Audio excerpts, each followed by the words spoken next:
Hello guys, welcome back to Bakari Creator. In the 4th episode of Severance Season 2, the team embarked on their first oboe. With the episode titled Woe's Hollow, there was a lot of anticipation about what it would bring. No one expected that Woe's Hollow would be so close to where Kia's twin brother, Dar, left his mark on the land. New line. That line was so hilariously unsettling. It caught me completely off guard. As major revelations unfolded, long-held suspicions about Helly were confirmed, and with Woe's guidance, the same force that once fueled Kia's temper in that very forest, the team unraveled a crucial mystery. After this, nothing will ever be the same. New line. The most shocking moment of the episode, and possibly the season, was discovering that Helena Egan had been occupying the severed floor instead of Helly. As many had speculated, Helly had been trapped in the void while Helena lived out her identity in secret. Irving had sensed something was off from the very beginning, back when they all first shared details about their outie lives in episode 1. New line. Helena's mention of seeing a gardener, despite the fact that it was night time, stood out to Irving as a strange inconsistency. That tiny detail planted the first seeds of doubt. Throughout the season, his quiet glances in her direction hinted at his suspicion. But it all came to a head in this episode. He confronted her twice and even warned Mark, worried that he was getting too close to the wrong person, and he was right. Irving struggled to understand how an ordinary employee could have the kind of clearance needed to access the severed floor as their outie. The realization finally came to him in a dream. In it, he was wearing a suit, saw Bert standing before him, and encountered Woe, who appeared exactly as it had to Kia, as a bride half the size of a normal woman. The numbers on his work screen transformed into letters, spelling out Egan.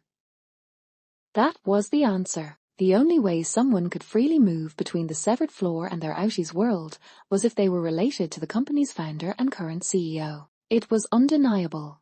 Helena was an Egan. New line. A defining moment was when Helena accused Irving of being bitter because he would never reunite with the person he loved. To him, this was cruel. Out of character for the Helly he had known. That moment cemented his realization.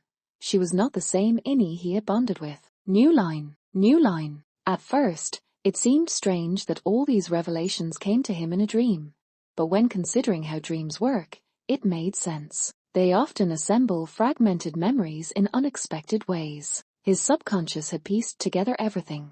The presence of Bert, the MDR desk, the Woe bride, and the name Egan, into a moment of clarity, just as dreams often reveal truths we don't yet fully understand. New line.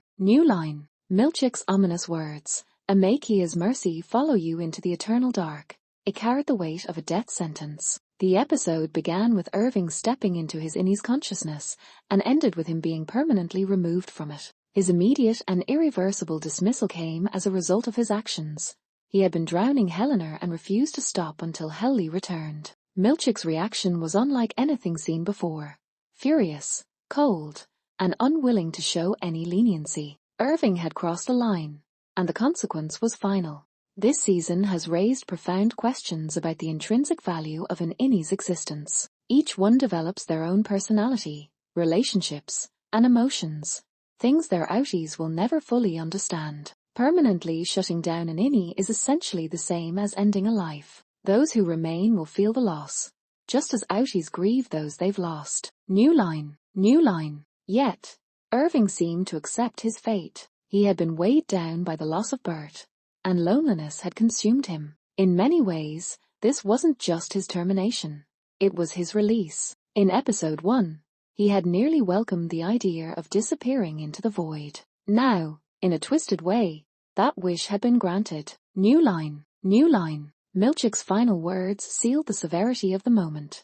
Your workspace will be cleared. Any personal items discarded. Your file, including any and all professional and personal interactions, will be purged and destroyed. It will be as if you, Irving B., never existed nor drew a single breath upon this earth. That phrasing suggested something even more disturbing.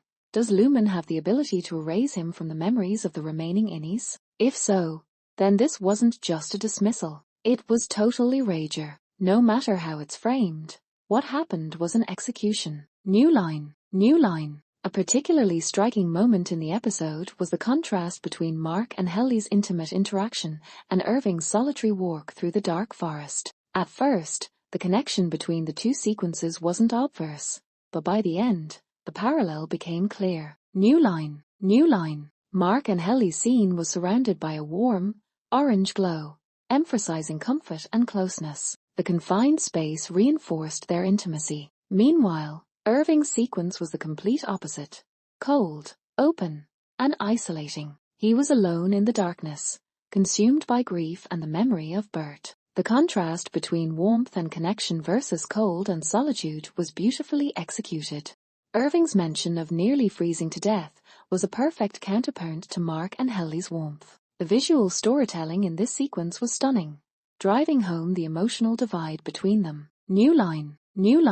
Another fascinating detail was the stark contrast between the MDR team's black clothing and the white outfits worn by Milchick and Ms. Swang. Initially, it seemed like a simple way to signify hierarchy, but there could be deeper symbolism at play. In many religious and philosophical traditions, white represents purity, enlightenment, and righteousness, while black is often associated with rebellion, secrecy, and defiance. Given that Milchick and Ms. Swang are deeply immersed in Keir Egan's doctrine, their white attire could symbolize their perceived moral authority. Meanwhile, the MDR team, who have continuously resisted control and questioned their reality, are clad in black, marking them as dissenters. New line.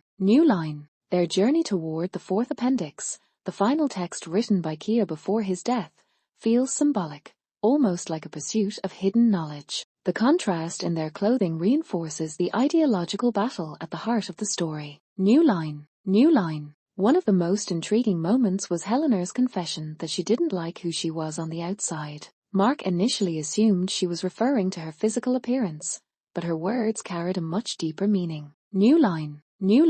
Helena is burdened by the expectations of being James Egan's daughter, trapped in a life that feels hollow. While she doesn't seem tormented by the ethics of her actions, she clearly struggles with a lack of fulfillment. This explains why she chose to enter the severed floor in the first place and why she sought emotional connection with Mark.